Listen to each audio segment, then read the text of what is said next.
In this video with the AnKing, we're going to talk about the exciting but also stressful transition from medical school to residency.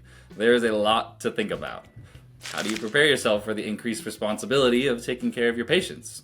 How about another board exam, or moving, or all the finances involved with another board exam and moving, getting your own paycheck and having to start thinking about retirement and disability. So there's a lot going on, and we're going to boil it down for you.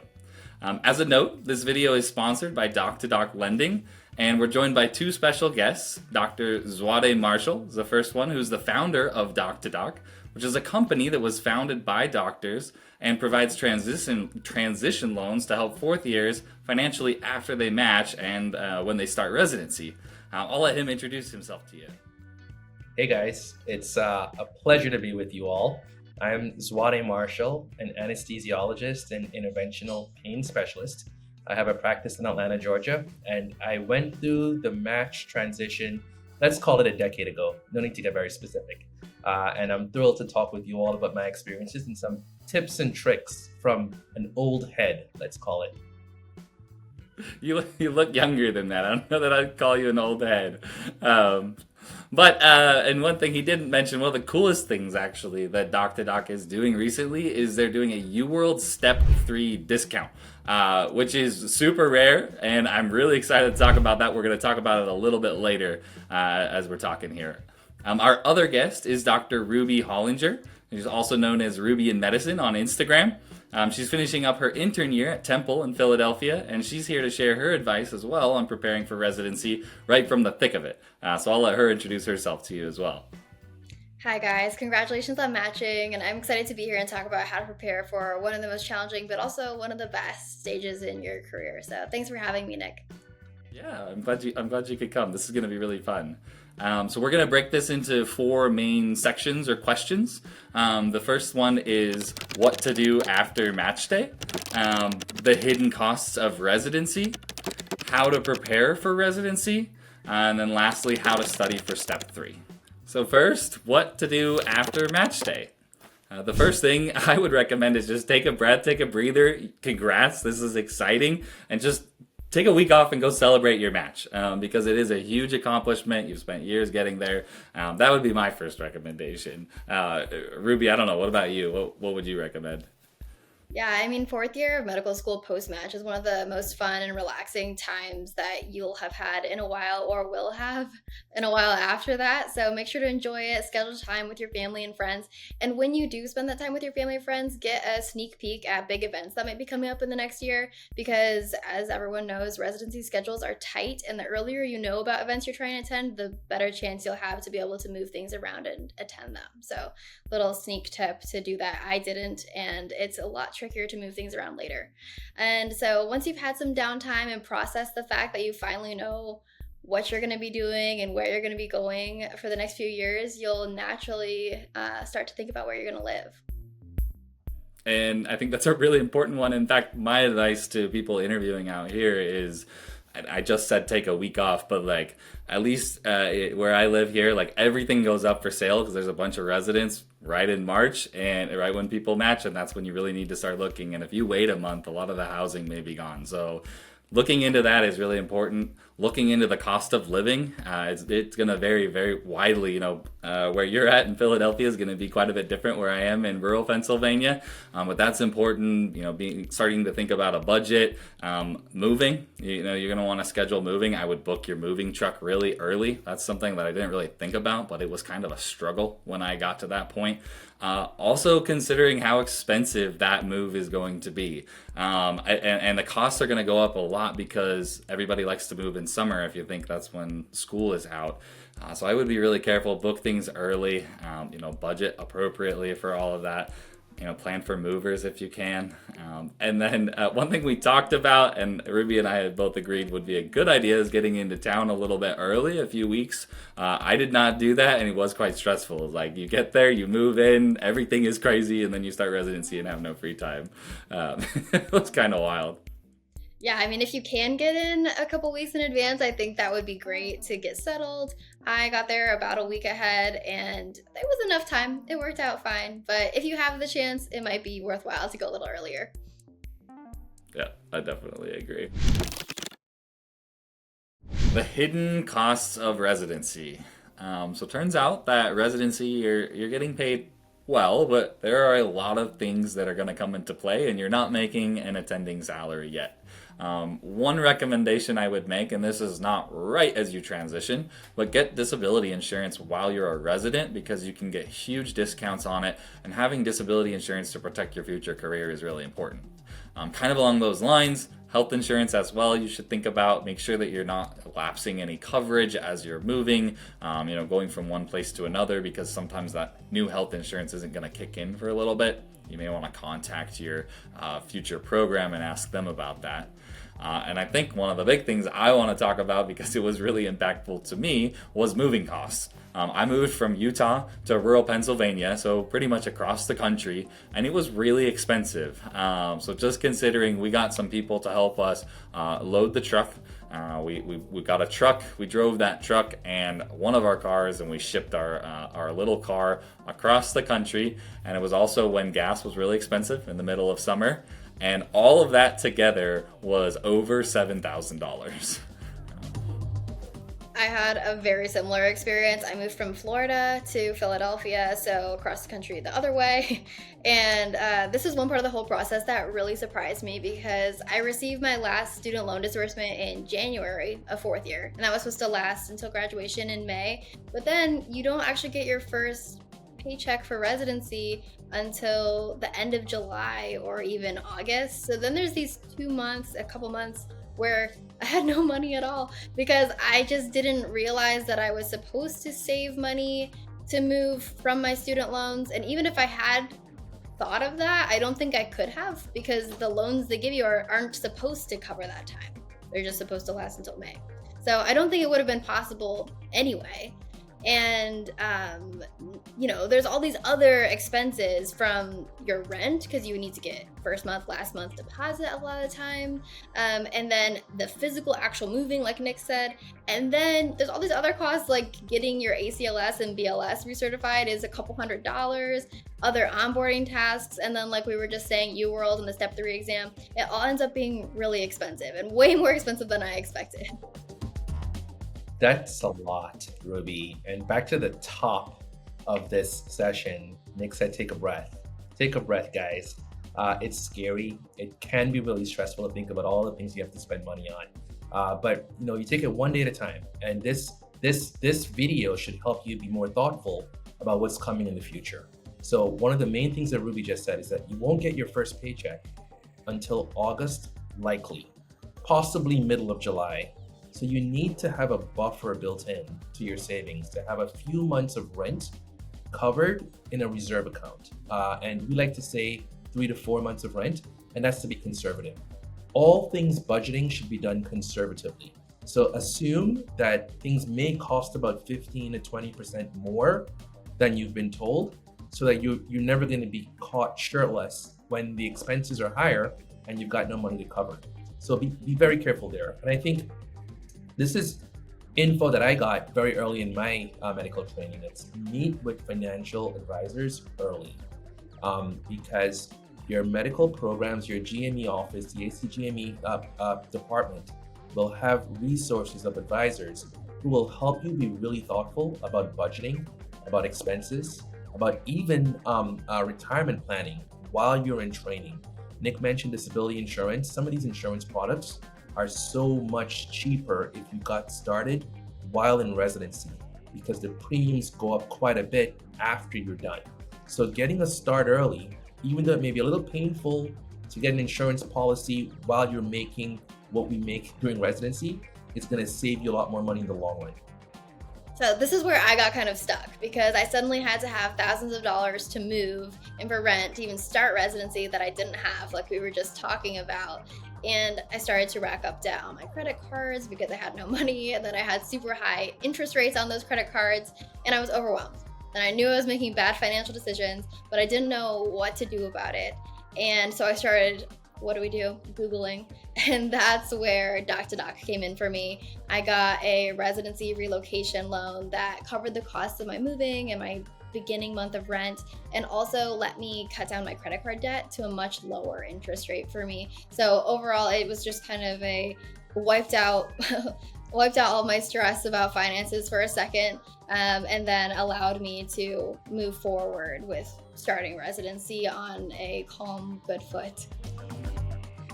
Yeah, I think we all know credit card is not a good idea, but I've had a lot of friends do that, and it's because they have nowhere else to turn. So Zwade, maybe you could kind of give us a little more details into where Doc2Doc fits into this, and how you guys have started this to help residents during this period. Yeah, thank you for the testimonial, Ruby. And we're really proud of the work that we do with creating a product that fits for this transition. To the point earlier made, many of our peers are borrowing on a credit card, and they're paying close to 30% in APR to fund that relocation. And it's really, really challenging because the credit card is a high rate, but it also hurts their overall credit profile for a long time. So it ends up hurting their ability to get refinanced at a lower rate in the future. And so Doc2Doc was created because I've lived this myself. Like you guys, I was going from residency, medical school in Atlanta at Emory, to residency in Boston at Harvard, where it's a really high cost of living city, and could not afford to pay for that moving truck, first last month's rent, broker fees, and all the things that come with that expense. Doc2Doc tailors our loans to be thoughtful about exactly what the budget for a typical expense would be for the relocating resident. We've got flexibility in how much you can borrow, and we tell all of our members, don't borrow more than you need. Borrow just enough, and if you need more, you can always come back. But we structure our terms and our payments to be very friendly, knowing that you will not get a paycheck until August, most likely. So there's a lot of terms and a lot of flexibility in how we structure our product because we've lived it too. We built a product for us by us, right? Like we really want to ensure that it's reflected in how we interact with our customer base. You can go to the link within this video, and it'll lead you right to our website, and we can walk you through how to apply and things to expect out of our loan product. Yeah, I just think that's so cool. It's something actually that I've always thought when I learned about this, just because we're not the typical person that's going to the bank for a loan. We don't have like a very stable job. We have these breaks, but we know that we're going to make money down the road and have one of the most secure jobs out there. We're a very safe bet, but we're just kind of in limbo, kind of like Ruby you were talking about. I just think it's so cool that somebody went out there and did this to kind of set it up for doctors understanding our situation. So yeah, I think that's cool. Thanks. We're a safe bet. But we'll struggle sometimes during these training years. And it's important that we've got a community to rely upon. Folks that don't make you feel ashamed about needing to borrow. I dealt with shame. I dealt with shame about my FICO score because I had that debt. I was a first generation doctor. I was an immigrant as well. And I thought that all my peers had all this money that I didn't have. And so it became a part of something that I hid from my colleagues. And we don't talk about the silent anxiety that being cash crunched causes in folks. And so know that our loan program has a very humane hardship option. If someone's gotten into some financial difficulty, we will create a customized repayment plan that allows them to decrease their payments dramatically over the life of the loan while they're in residency as well.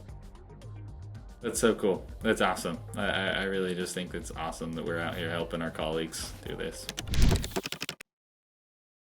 How to prepare for residency. All right, Ruby, you kick it off for us. You just barely started. What do you think? Sure. So starting with the basics, make sure you know what supplies you're going to need, like dress code rules, if you're going to need business casual versus scrubs in a certain color. My program, we can wear any color. I'm going to the ED in a couple hours for my night shift, but get good shoes. You're going to be on your feet. If you thought you were on your feet in medical school, you're definitely going to be on your feet in residency. And if it's been a while since you've used your stethoscope, like it had been for me, find it if you're going to need it. Stock up on multicolored pens. Pens are always running away in the hospital. And also keep an eye out for onboarding tasks. They can be overwhelming, especially if you put them off. And you're going to need to complete all these modules and fill out forms. And it's better to just get it done. As you see them, do them, so that you don't end up delaying your start or having any other consequences to make your life a whole lot easier. So much paperwork. Yeah. I Yeah. gotta interject here. As a dermatologist, I'm not sure that I know what a stethoscope is. I I'm You just didn't need kidding. that as an intern? I'm just kidding. Dr. Marshall, we haven't heard much from you. What do you think? You're like a well seasoned physician here at this point. Yeah, it's been some time ago for me, but I remember being mortified when I showed up on day 0 of internship and found out in that moment that I had a test. It's the AKT 0, where they want to measure how well you do on the very next test. That is the anesthesia knowledge test. So they'll test you on day 0 and then test you again 30 days later. And I was already feeling the imposter syndrome.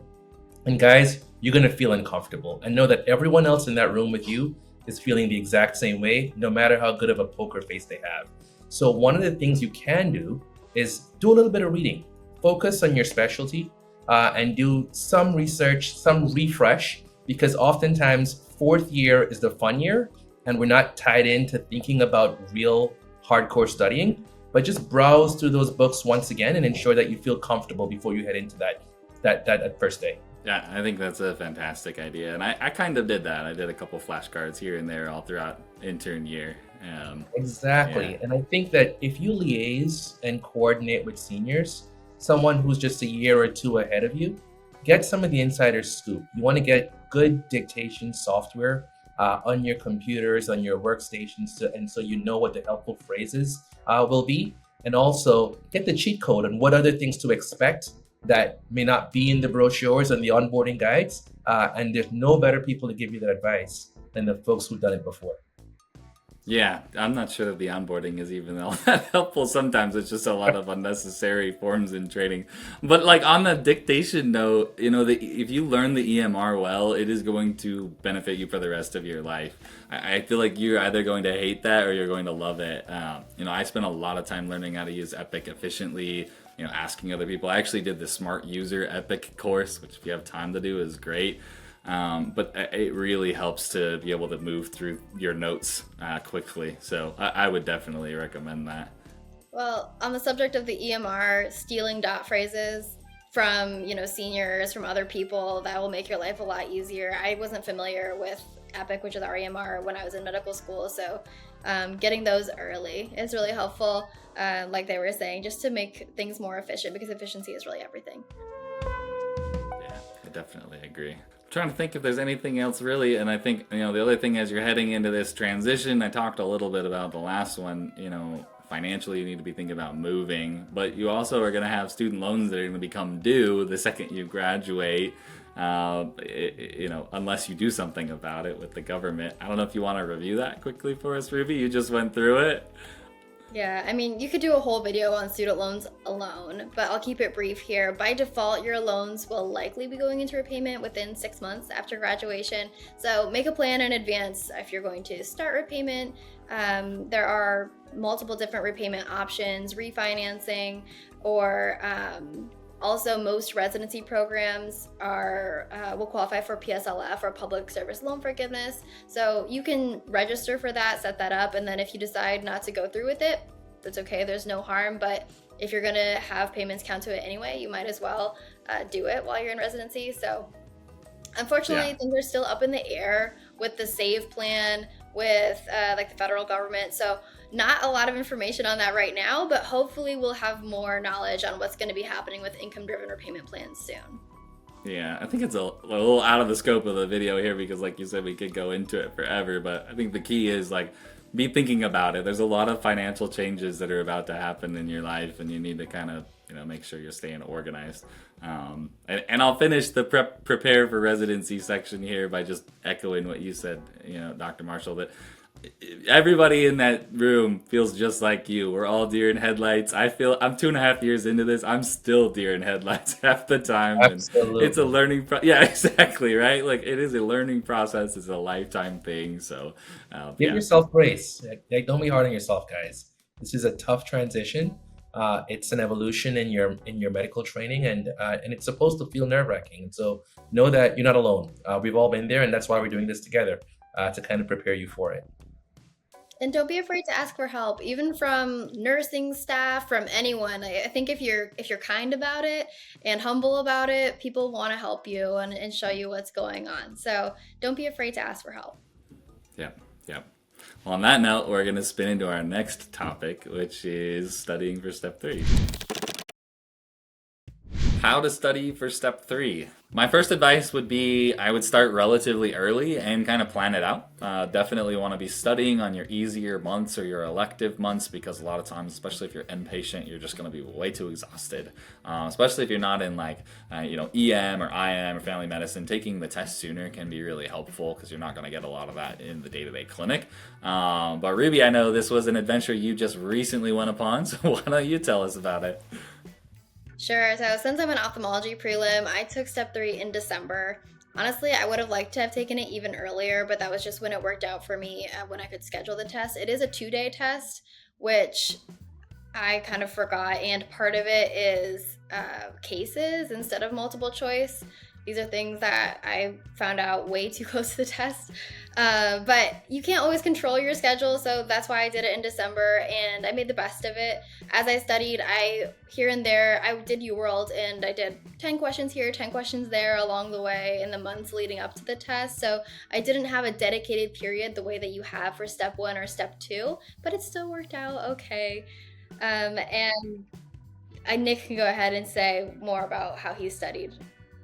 Yeah, I was gonna say there's no dedicated. You don't realize that, but for step 1 and 2, there is. Like, they give you time to study, so it's a little bit different, and I think it's an exhausting test. But yeah, I of course, as I'm sure you can all guess, I used Anki, shocker, to study for UWorld, or to study for it, and I also used UWorld, and that was because that was kind of the standard at the time, and I felt like it did pretty good. I didn't finish it. I don't think I did nearly as many questions as I did for step 1 and step 2, and part of that was because it doesn't matter as much for some of us. Now, for some of you that maybe you're thinking, cardiology or internal medicine specialties, it may matter more. Which, so you still want to get a good score, but the way I studied was very similar to you, Ruby. I was on an elective month. I actually think I took it sometime around December, and I did flashcards when I got questions wrong. I was doing a lot of the AnKing step deck flashcards from step 1 and step 2 because it's kind of a repeat, a lot of that material. The other thing, like you mentioned, is the cases, and that was a totally new thing for me. It's not in step 1 or step 2, and if you don't prepare for that, you're going to really struggle. But if you do prepare, you're going to likely do very well. It's not very difficult. The cases are very similar to the content you're going to see in clinic. And basically, it's like if you're having an emergency room visit with somebody, and it's like, what labs would you order? What exam would you do? What's your differential? And how are you going to work through that? So there's, CCS cases. UWorld has cases that you can work through and kind of prompts you through practicing those things. So that's what I would recommend. Flashcards and practice questions. I don't think you really need to do any content review because, like I said, you're going to be seeing the patients in clinic. And a lot of that's going to be very relevant. And then a lot of it is just a repeat of step 1 and step 2. So I don't know. Would you add anything else to that, Ruby, or even Zwade, if there's anything you remember from 10 years ago? I would say that for the cases, the hardest part about the cases is the software, the figuring out how to navigate the software and the things you're supposed to do with it. So I would definitely recommend online too. There are some of the free NBME style cases where you get more practice with very similar to the software. The CCS cases are also very similar, but the ones that you can just Google, the free ones from NBME are exactly like it. I think that's the hardest part. I would practice with those to see how it's going to function because it's a little bit complicated with the clack and things like this. So I recommend that. Yeah. They're kind of fun too, right? I don't know. I thought it was more fun than taking practice questions. Yeah, and so this is a dermatologist and an ophthalmologist that's talking about standardized testing. You guys, I know, are way, way, way right in the bell curve about tests and standardized tests. As probably the slowest person in the room, I'll say that I did prepare for UWorld, for step 3 with UWorld, and found it to be really helpful. And using flashcards, like Nick says, could be really good to kind of help jog your memory and things, because oftentimes you just are not in a test-taking mindset when you're on the wards. And so getting into thinking about how the test writers make those questions can be really helpful. And so using a prep of some sort, flashcards, a test bank is going to be really helpful. As an aside, I was shocked by the sticker price of buying UWorld and even just the cost of taking step 3, especially now that it's my own salary money and not just my mythical loan money. So the 6-month cost for UWorld was $479 without any discount, and my class came together to get a residency class discount, but the discount was only $30, so it was still $449. And then step 3 itself is $993. So to get UWorld and step 3, it's basically $1,500, which is probably, a significant chunk of your monthly salary. It really is. And I know that both of you, like me, did UWorld for step 3. And as the CEO of a lending company, we thought of what can we do that could be most impactful for our members that are looking for this transition and need to take these tests. And we fought really, really hard. And UWorld is great. They gave us a great discount, a Doc2Doc discount for all-in cost of $300 for the 6-month course. And I think it's $350 for the 12-month or the 1 year. So it is the most significant discount that UWorld has ever offered, and we're happy to bring it to you guys. Yeah, that's awesome. I've never heard of anything like that for UWorld. I think it's really cool. And I mentioned earlier in the video, and honestly, this is one of the reasons I even agreed to do the video in the first place, is that Doc2Doc lending is started by doctors. It's for doctors. I think all of us get it, that there's this really stressful time through medical school and residency. Financially you have nothing, and that you're going to have a very strong financial future. But getting through some of those transitions is tough. So having something like this is really cool. Thanks for setting that up for future residents. It's our pleasure. Thank you so much, Dr. Marshall and Dr. Hollinger, Ruby, and Zwade for joining me today. I think this was an awesome discussion. These are a lot of really high yield points, things that I didn't necessarily know. It's an exciting time for residents. We're excited for you. We remember what it was like to match and be, for me at least, moving across the country. And to recap, for any of you that are watching and thinking maybe you need some financial help for this transition, use the code AnKing or check the link that's in the description of this video below. You can go read more about that, and you can apply for the transition loan there on Doc2Doc's website. Awesome. And thank you for having me, Nick. Great to see you, Ruby. As a part of the loan, if you didn't borrow from us, know that you'll get $50 payments. That's it for the first 6 months of the loan. And then after that, there's an interest-only period while you're in residency. And don't forget that it's a flat rate of $300 for the UWorld course for the 6-month part of the course. And then if it's a 1-year subscription, it's going to be $350. The best UWorld bundle out there. Which is honestly insane when you say it all loud. That's incredible. It really is. And know that some of the best years are coming ahead of you all. So good luck. And July will come faster than you expect. So please don't hesitate to reach out if there's anything we can do to help. Thanks, guys. Thank you both.